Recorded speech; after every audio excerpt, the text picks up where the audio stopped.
Right right BJP నేత ఆచార్య గారితో మాట్లాడదాం. ఆచార్య గారు, ఈ బీజేపీ పార్టీ మొదటి నుంచి కూడా ధరణి పోర్టల్ పైన దాంట్లో ఉన్నటువంటి లోపాల పైన పోరాడుతూనే ఉన్నారు, చెప్తూనే ఉన్నారు దాంట్లో అవినీతి జరుగుతోంది అనేది మీ వర్షన్ మీరు వినిపిస్తూనే ఉన్నారు. మరి ఇప్పుడు భూభారతి దానికి ప్రత్యామ్నాయంగా తీసుకొస్తున్నామని కాంగ్రెస్ గవర్నమెంట్ చెప్తోంది. మీరు సపోర్ట్ చేస్తారా, దీన్ని వ్యతిరేకిస్తారా?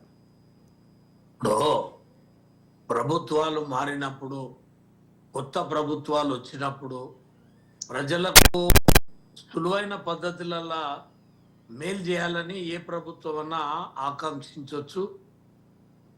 నవీన పద్ధతులలో దేశవ్యాప్తంగా కావచ్చు, ప్రపంచవ్యాప్తంగా కావచ్చు వచ్చిన టెక్నాలజీని ఉపయోగించి మేలు జరిగేటువంటి క్రమాన్ని తీసుకొచ్చేందుకు ప్రతి ప్రభుత్వాలు కూడా కృషి చేస్తుంటాయి. ఆ క్రమంలోనే ధరణి వచ్చింది. ధరణి వచ్చినటువంటి దాంట్లల్లో ధరణిలో బాగానే ఉంది, కానీ దాన్ని యూజ్ చేయటం కానీ కొన్ని వాస్తవమైనటువంటి లోపాలు చాలా ఉన్నాయి.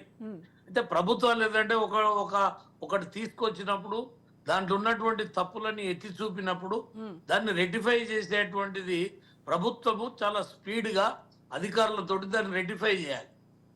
మనం చూసినాం ధరణి వచ్చిన తర్వాత గత ప్రభుత్వము అనేక విధాలుగా ప్రజలు బాధపడుతుంటే, ఇబ్బంది పడుతుంటే, ఇంతకుముందు టిఆర్ఎస్ నాయకుడే చెప్పిండు ధరణి వల్ల కొన్ని మార్పులు తీసుకురాలేకపోయినాం, ఏదైతే రిజిస్ట్రేషన్ చేసుకొని మొటేషన్ చేసుకోకపోతే కదా, దాన్ని ఎందుకు చేయలేకపోయినరు, దాన్ని ఎందుకు రెక్టిఫై చేసుకోలేకపోయినరు, అటువంటివి చాలా ఉన్నాయి. పేదల భూములన్నీ కూడా మారుతున్నాయి. ఇప్పుడు లావణి పట్టాలు కూడా పట్టాలుగా మార్చేసిర్రు పెద్దవాళ్ళు కొనుక్కుంటే. ఎందుకు మారినాయి? ధరణి వచ్చిన తర్వాత నేను చాలా ఉదాహరణలు లిటరల్ గా నేను అన్ని చూపించగలుగుతా. సరే, మరి ధరణిలో లోపాలు ఉన్నాయి, ఓకే ఫైన్. మరి భూభారతికి మీరు సపోర్ట్ చేస్తారా లేదా? సరిదిద్దాలని మేము భారతీయ జనతా పార్టీ అన్నాం, కాంగ్రెస్ అన్నది. కాంగ్రెస్ కు ప్రజలు అవకాశం ఇచ్చారు. ఇలా పేరు మార్చడమే కాదు, దాంట్లో ఉన్నటువంటి లోపాలను మార్చాల్సినటువంటి అవసరం ఉంది. మీరు ఒకటి గుర్తుంచుకోండి, ధరణి వల్ల జరిగినటువంటి తప్పులు చేసినటువంటి అధికారి, ఇప్పుడు మనకు ఒక కలెక్టర్ ఉన్నాడు అమయ్ కుమార్, ఆయన మీద కూడా ఎంక్వైరీ నడుస్తున్నది. రంగారెడ్డి జిల్లాలో కొన్ని కోట్ల రూపాయలు, 1000 కోట్ల రూపాయలు ఏదైతే ధరణిని అడ్డం పెట్టుకొని అధికారంలో ఉన్నటువంటి ఆనాడు ఉన్నటువంటి మంత్రి గాని అది పార్టీ వాళ్ళు కొన్ని 1000 కోట్లు సంపాదించారు. ఇవాళ ఆ జరిగినటువంటి లోటుపాట్లను అన్నిటిని కూడా ఇప్పుడు భూభారతో లేకపోతే ఈ తీసుకొచ్చేటివి ఏ రకంగా చేస్తామనేది చూడాలి.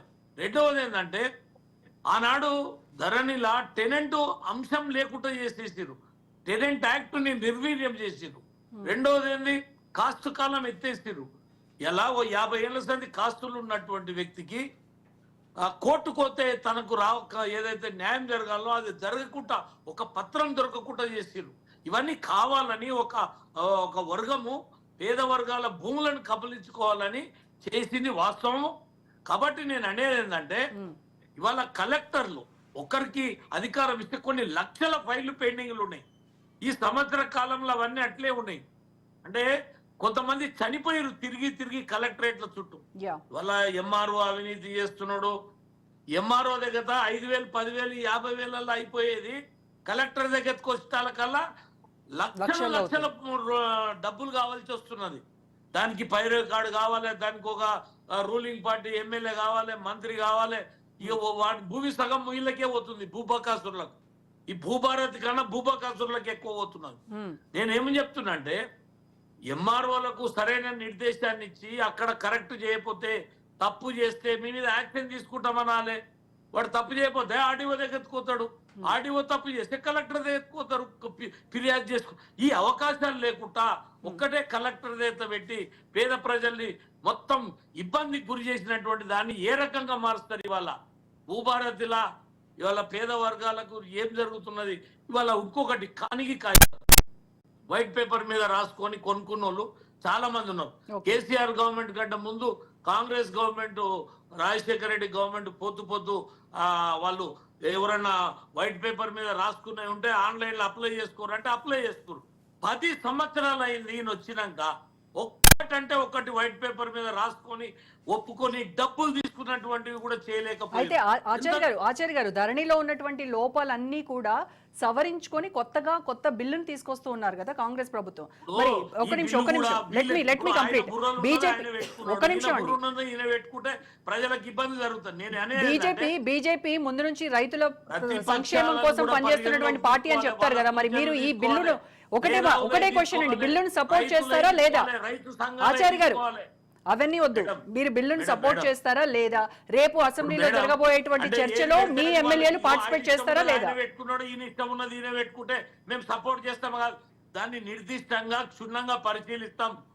నేనేమంటున్నా అంటే ముఖ్యమంత్రి గారికి రెవెన్యూ మరి మాట్లాడొచ్చు కదా, అసెంబ్లీలో మీ గళాన్ని వినిపించవచ్చు కదా. నాయకులని కూడా సలహాలు తీసుకోండి.